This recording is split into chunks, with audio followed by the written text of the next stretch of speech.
नमस्कार साथियों, एक बार फिर से मैं लेकर आ गया हूं बिहार विधानसभा चुनाव का ओपिनियन पोल। ये द्वितीय चरण की 94 सीटों का ओपिनियन पोल होगा। ये द्वितीय चरण के 17 जिलों के 94 सीटों की क्या है स्थिति, उसके बारे में हम आज आपको बताएंगे। और द्वितीय चरण की वोटिंग जो है कि 3 नवंबर को होगी। प्रथम चरण का हमने ओपिनियन पोल बता दिया है, डिस्क्रिप्शन में उसका लिंक भी दिया है, जाकर आप उसको देख सकते हैं। आई बटन में भी लिंक है, आप प्रथम चरण के 71 सीटों का ओपिनियन देख सकते हैं। और प्रथम चरण के 71 सीटों पर जो वोटिंग होगी वो 28 अक्टूबर को होगी। द्वितीय चरण का बता दिया 3 नवंबर को, और तृतीय चरण की वोटिंग जो होगी 78 सीटों के लिए वो 7 नवंबर को होगी। तो चलिए द्वितीय चरण के 94 सीटों का ओपिनियन पोल देखते हैं और आपको बताते हैं कि कौन यहाँ पे जीतने की स्थिति में है, द्वितीय चरण में किसका पलड़ा भारी है।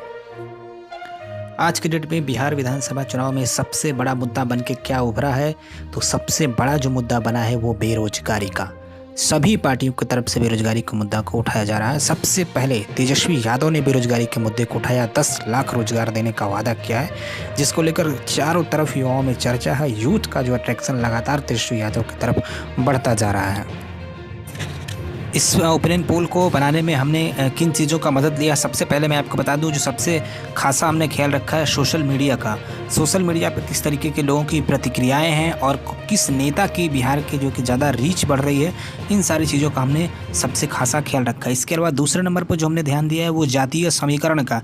बिहार का जो चुनाव होता है मैक्सिमम जातीय समीकरणों पर आधारित होता है और इसकी बारीकी को समझना काफ़ी ज़रूरी हो जाता है। तीसरा हमने जो इसमें ओपिनियन पोल में सबसे ज़्यादा ख्याल रखा है वो युवाओं के रुझान का। यूथ का रुझान किधर है, क्योंकि युवाओं का मुद्दा क्या है, इन सारी चीज़ों को लेकर भी हमने ध्यान रखा है। चौथा मुद्दे की बात, कौन सा मुद्दा सबसे ज़्यादा हावी है और उस मुद्दे पर किसकी पकड़ सबसे ज़्यादा, यानी कौन सी पार्टी की पकड़ ज़्यादा है।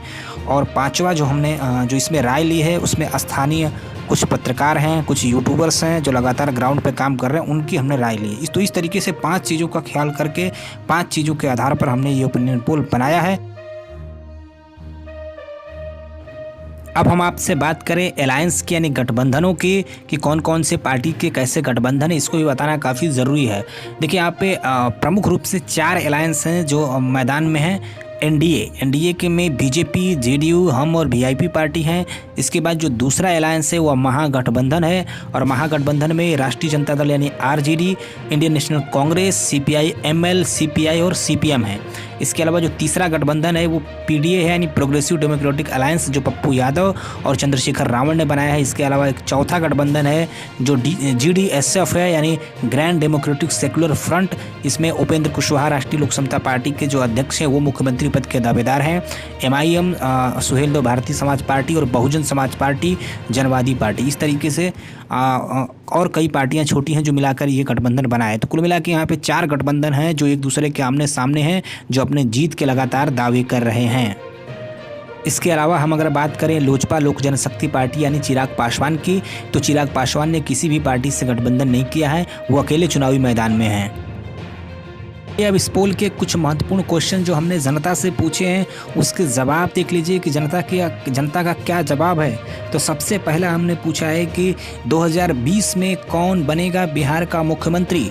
देखिए नंबर 1 ऑप्शन है तेजस्वी यादव, दूसरे ऑप्शन में हमने रखा है नीतीश कुमार, क्योंकि मेन लड़ाई इन्हीं दोनों के बीच में है। तीसरा ऑप्शन हमने अन्य का रखा है, जिसमें रालोसपा प्रमुख उपेंद्र कुशवाहा, पप्पू यादव, चिराग पासवान है।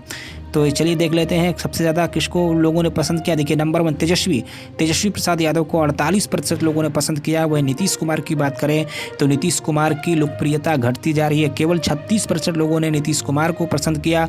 वहीं अन्य की बात करें तो अन्य को 16% लोगों ने पसंद किया। अन्य में सबसे ज़्यादा जो पसंद किए जाने वाले मुख्यमंत्री पद के दावेदार हैं वो उपेंद्र कुशवाहा हैं। उपेंद्र कुशवाहा को बहुजन समाज पार्टी और ओवैसी की पार्टी एमआईएम का समर्थन प्राप्त है। वहीं चिराग पासवान को भी अन्य में सबसे ज़्यादा पसंद किया गया है। तो इस तरीके से अन्य की ये बात हो गई। लेकिन इन सारी चीज़ों को देखिए तो इसमें तेजस्वी यादव को सबसे ज़्यादा यानी 48% लोगों ने पसंद किया है। खासकर जिस तरीके से इनकी तूफ़ानी रैलियाँ चल रही हैं और एक दिन में 12-12, 13-13 रैली कर रहे हैं, जिसका कारण है कि लोगों पर प्रभाव छोड़ने में वो कामयाब होते हुए दिखाई दे रहे हैं। चलिए अब देखिए दूसरा क्वेश्चन जो हमने लिया है वो ये पूछा है कि इस चुनाव में सबसे बड़ा मुद्दा क्या है। नंबर 1 बेरोजगारी, नंबर 2 लॉकडाउन में हुई परेशानी, नंबर 3 अन्य। तो देखिए इसमें सबसे ज़्यादा लोगों ने बेरोजगारी को कहा है कि बेरोजगारी सबसे बड़ा मुद्दा है। 56% लोगों ने बेरोजगारी को मुद्दा माना है। दूसरा जो सबसे बड़ा मुद्दा रहा है वो लॉकडाउन में लोगों को हुई परेशानी। लॉकडाउन में जो परेशानी हुई है इससे 34% लोग काफ़ी खफा हैं सरकार से, यानी 34% लोग लॉकडाउन में परेशानियों को मुद्दा मानकर जो है कि वोटिंग करेंगे। वहीं अन्य की बात करें तो 10% लोगों ने अन्य मुद्दों को माना, जैसे पानी, बिजली, सड़क इत्यादि को। तो ये स्थिति आप समझ सकते हैं मुद्दे किस तरीके के हैं, और मुद्दों से निर्धारण समझ में आता है कि लहर किसकी चल रही है। चलिए अब आपको दिखाते हैं कि किसको कितनी सीटें मिल सकती हैं इन 94 सीटों के द्वितीय चरण के।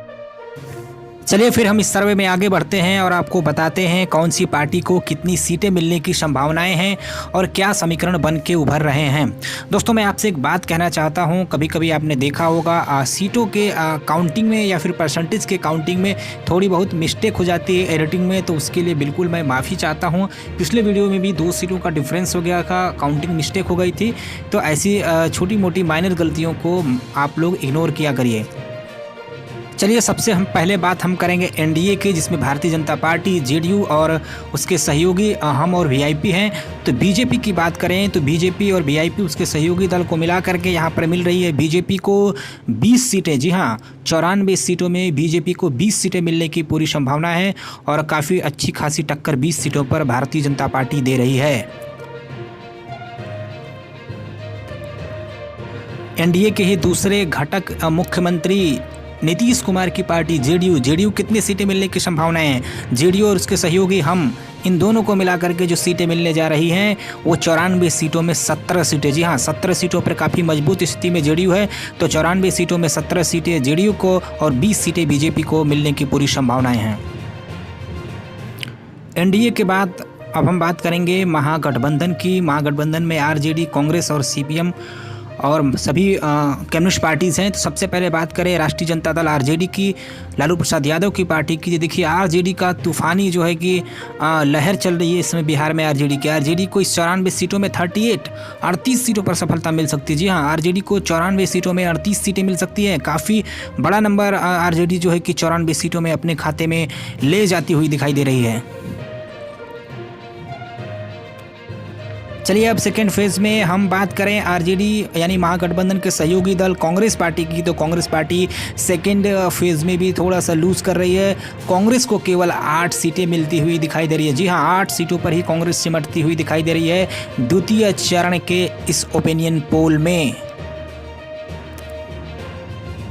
वहीं हम बात करें आरजेडी के ही सहयोगी दल यानी गठबंधन के साथी कम्युनिस्ट पार्टीज़ की। तो देखिए यहाँ पे कम्युनिस्ट जितने हैं यानी वाम दल, लेफ्ट पार्टीज़ जो हैं, ये 3 सीटें लाते हुए दिखाई दे रहे हैं। जी हाँ, 3 सीटों पे काफ़ी मजबूत स्थिति में है और 3 सीटें जीतते हुए पूरे दिखाई दे रहे हैं इस समीकरण के अनुसार। वहीं हम तीसरे मोर्चे, चौथे मोर्चे और आदर्श की बात करें, चिराग पासवान, उपेंद्र कुशवाहा, पप्पू यादव की। तो आदर्श को सबको मिला करके देखिए सेकेंड फेज़ में ये लोग भी काफ़ी मजबूती से उभरे हैं, कई सीटों पर मुकाबले में हैं। तो 8 सीटें आदर्श के खाते में जाती हुई दिखाई दे रही है, यानी द्वितीय चरण के 94 सीटों में 8 सीटों पर आदर्श पार्टीज़ भी कब्जा कर सकती हैं। काफ़ी मजबूत स्थिति में ये लोग भी उभरे हैं।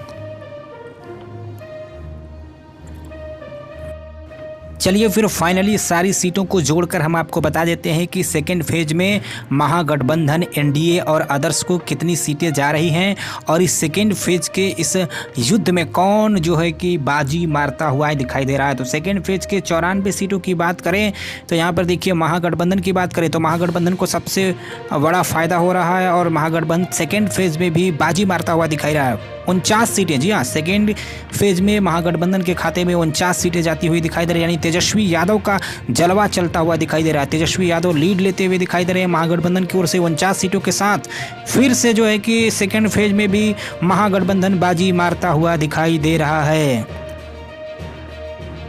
वहीं सेकेंड फेज के देखिए 94 सीटों में हम बात करें एनडीए गठबंधन की तो एनडीए गठबंधन को सेकेंड फेज में नुकसान हो रहा है, काफ़ी बड़ा नुकसान हो रहा है। इसका सबसे बड़ा कारण है बीजेपी और जेडीयू के कार्यकर्ताओं में आपसी असहमति, असंतोष का कारण सबसे बड़ा कारण है। इसके अलावा लोक जनशक्ति पार्टी का लड़ना और लोक जनशक्ति पार्टी से बीजेपी के कैंडिडेट्स बहुत सारे लड़ गए हैं, बीजेपी छोड़ करके बागी होकर के, इसका सबसे बड़ा घाटा उठाना पड़ रहा है एनडीए को। और एनडीए को केवल 37 सीटों से ही संतोष करना पड़ सकता है। जी हाँ, सेकेंड फेज में एनडीए को केवल 37 सीटों से ही संतोष करना पड़ सकता है। काफी बड़ा नुकसान हो रहा है एनडीए को सेकंड फेज में। वही हम आदर्श की बात करें तो हमने पहले ही बता दिया आदर्श के बारे में। आदर्श जो है कि कुल मिलाकर के 8 सीटें जो है कि सेकंड फेज़ में जीत सकता है। 8 सीटों पर आदर्श की स्थिति काफ़ी अच्छी है, काफ़ी अच्छी प्रेजेंस इन्होंने 8 सीटों पर अपनी दिखाई है। यहाँ पर मैं एक बात और बताना चाहता हूँ, इसको थोड़ा सा गौर से ध्यान दीजिएगा। सेकेंड फेज में जो 94 सीटों पर चुनाव है, इसमें 16 सीटें ऐसी हैं जिस पर बहुत ही कड़ा मुकाबला है, कड़ी टक्कर है। और इन सीटों पर त्रिकोणी और चतुष्कोणी, जी हाँ, तीसरा और चौथे मोर्चे के कैंडिडेट भी इन 16 सीटों पर ऐसी हैं जिस पर लड़ाई में आ गए, यानी अच्छी प्रेजेंस अपनी मैदान में, चुनावी मैदान में दिखा रहे हैं। तो ऐसी स्थिति में इसके समीकरण बदल सकते हैं। ऐसे वोटर्स जो होते हैं जहाँ पर ऐसी सीटें होती हैं चतुष्कोणी और त्रिकोणी मुकाबले वाली सीटें, इन सीटों पर क्या होता है कि वोटर्स जो अपना निर्णय लेता है वो चुनाव के आखिरी वक्त में, आखिरी रात में, या फिर वोटिंग यानी पोलिंग बूथ पर देखता है कि कौन सी पार्टी की लहर चल रही है, कौन जीत सकता है। ऐसी स्थिति में वो अपना निर्णय बदल देते हैं वहाँ पर जाकर के। तो 16 सीटों पर काफ़ी कांटे का मुकाबला है। तो ये जब ये निर्णय को पूरा प्रभावित कर सकता है, निर्णय को, इस समीकरण को और चुनावी नतीजे को बदल सकता है। तो दोस्तों, ये था हमारा द्वितीय चरण के 94 सीटों का हमारा सर्वे, हमारा ओपिनियन पोल। तो कैसा लगा आपको वीडियो के बारे में ज़रूर बताइए। आप कमेंट करिए कि बिहार में किसकी लहर चल रही है, कौन सी पार्टी जीत सकती है, कौन मुख्यमंत्री बन सकता है। ये सारी बातें आप कमेंट में लिखिए, हम आपके कमेंट का इंतजार करेंगे और आपके कमेंट्स का उत्तर भी देंगे। चलिए फिर मिलते हैं आपसे नेक्स्ट वीडियो में। वीडियो को सब्सक्राइब करके रखिए। तृतीय चरण का मेरा सर्वे जारी है। मैं जल्द से जल्द बिहार में तीसरे फेज के चुनाव का सर्वे लेकर आ रहा हूँ। Thank you. फिर मिलते हैं आपसे नेक्स्ट वीडियो में। चैनल को सब्सक्राइब करिए, वीडियो को ज़्यादा से ज़्यादा शेयर करें।